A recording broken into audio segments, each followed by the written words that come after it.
Je ne suis plus en activité, en tout cas à mon compte en tant que moniteur auto-école indépendant, ni même en tant que moniteur auto-école. Je garde le diplôme, heureusement. Et c'est vrai que le fait de ne plus être en activité fait que on voit les choses un peu différemment. Et le fait de redevenir un simple automobiliste a fait que, oui, on voit les choses d'une autre manière. Et notamment le fait que la voiture, qui était une de mes grandes passions, aujourd'hui, je considère la voiture comme un véritable gouffre financier. Beaucoup de gens rationnels, j'espère, vous le diront. La voiture, ça coûte de l'argent. La voiture, ça coûte vraiment beaucoup d'argent. Chaque année, une révision. Tous les 2 ans, le contrôle technique. Si le contrôle technique se passe bien, pas de travaux. S'il ne se passe pas bien, des travaux. Des travaux qui peuvent arriver dès l'entretien, pardon, j'ai dit révision dès l'entretien. Chaque année l'entretien, mais les travaux donc, qui peuvent arriver un peu à tout moment en fait. Rien que si vous avez besoin de changer un phare, tout le monde sait qu'aujourd'hui, changer des phares, ce n'est pas si facile. Les constructeurs se sont arrangés de manière consciente ou inconsciente pour que certains phares, certaines ampoules de phare ne soient pas si accessibles que ça. Il y a un célèbre modèle où il faut enlever carrément le pare-choc pour changer les ampoules de phare. Donc tout ça, c'est des allers-retours au garage. Alors évidemment, il vaut mieux avoir trouvé un garage qui soit ou pas trop cher, ou très compétent, ou très honnête. Honnêtement, moi j'ai 35 ans et c'est assez rare. C'est assez rare et pour vous dire, moi j'ai un garage de cœur. Je fais 2 heures et demie de route à peu près pour y aller. Parce que le gars, une fois, là, juste là, au niveau de mon embrayage, il m'a réalisé un miracle une fois.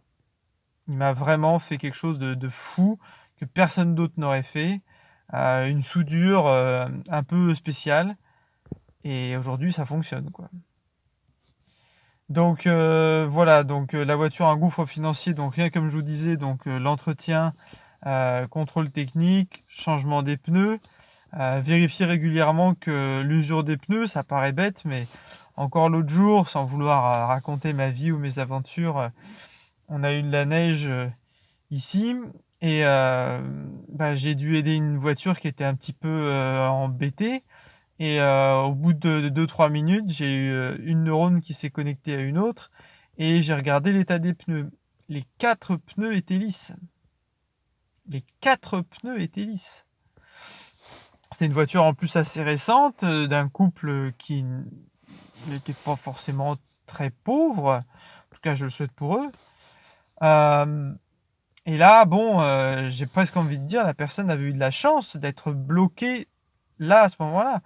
Parce que la personne aurait pu glisser avec sa voiture sur la neige et la personne aussi aurait pu glisser sur du verglas, enfin bref. Et en plus, vu la qualité des matériaux de la voiture, en tout cas au niveau de la carrosserie, à mon avis, c'est pas une voiture très fiable. Bref, donc vous avez aussi donc les pneus, on a dit, vous avez le pare-brise en théorie, ça peut être pris en charge par l'assurance, mais vous pouvez avoir une franchise de 100, 150, 200 euros. Les incivilités vis-à-vis des rétroviseurs qui peuvent être abîmés, un paquet de choses comme ça. Et puis l'assurance, je terminerai sur l'assurance. Moi, à titre très personnel, je le roule beaucoup moins qu'avant. Quand j'avais l'agence, c'est vrai que je faisais plus de 50 000 km par an. Là, à titre particulier, j'en fais beaucoup moins, pour un paquet de raisons. Et l'autre jour, je suis allé chez mon assureur en lui disant: «Écoutez, là, avec les histoires de confinement et tout, moi je roule pas du tout, est-ce qu'on pourrait pas baisser l'assurance? Parce que tous les mois, quand je fais mes petits comptes, ça coûte quand même». Et au final, je suis passé sur une assurance, pas tout kilométrage, mais kilométrage de 4 000. qui est révisable si je fais plus de kilomètres, au fur et à mesure. De toute façon, moi, c'est vrai que j'essaye d'être par nature fidèle, mais parfois c'est pas toujours très intelligent et renégocier son assurance voiture une fois de temps en temps, à voir, à voir. Ah, je terminerai aussi, autant pour moi, sur, l'usure de la voiture. On nous parle aujourd'hui beaucoup, hein, depuis quand même des années, de l'obsolescence programmée. Que les voitures, comme les vêtements, comme pas mal d'objets, n'ont qu'une durée de vie limitée et il faut l'accepter et que aujourd'hui, tout ce qu'on achète, 1 an, 2 ans, 3 ans après, on va être obligé de le racheter. Bon, fort heureusement, ce n'est pas vrai partout. Heureusement. Et il se trouve quand même qu'on peut encore trouver des voitures qui tiennent, comme on peut encore trouver des vêtements qui tiennent et d'autres choses qui sont de qualité, dans lesquelles on peut avoir confiance sur du long terme. Un autre exemple qui va justement à l'encontre de l'obsolescence programmée, qui est pratiquement une idéologie ou un diktat intellectuel, que tout serait de l'obsolescence programmée. Les voitures qui sortent là, des concessions, des usines, pardon, beaucoup de gens vous disent justement que ces voitures-là ne sont pas faites pour durer. Je crains que ce soit un petit peu vrai. Et notamment, un des problèmes qui se pose, c'est le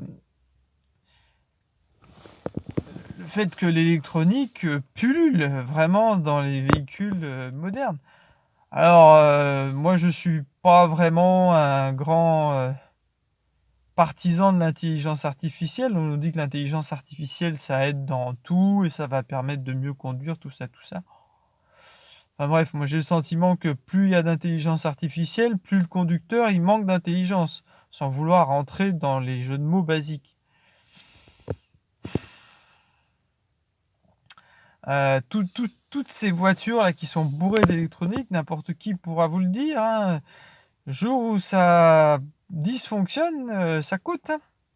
Ça coûte et ça prend du temps. Parce que dans les garages, vous avez des gars qui ne sont pas des ingénieurs informatiques chevronnés, ce qui est normal.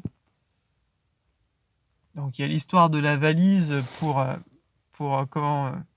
les révisions des véhicules et tout, mais la valise, elle coûte très cher, etc., etc.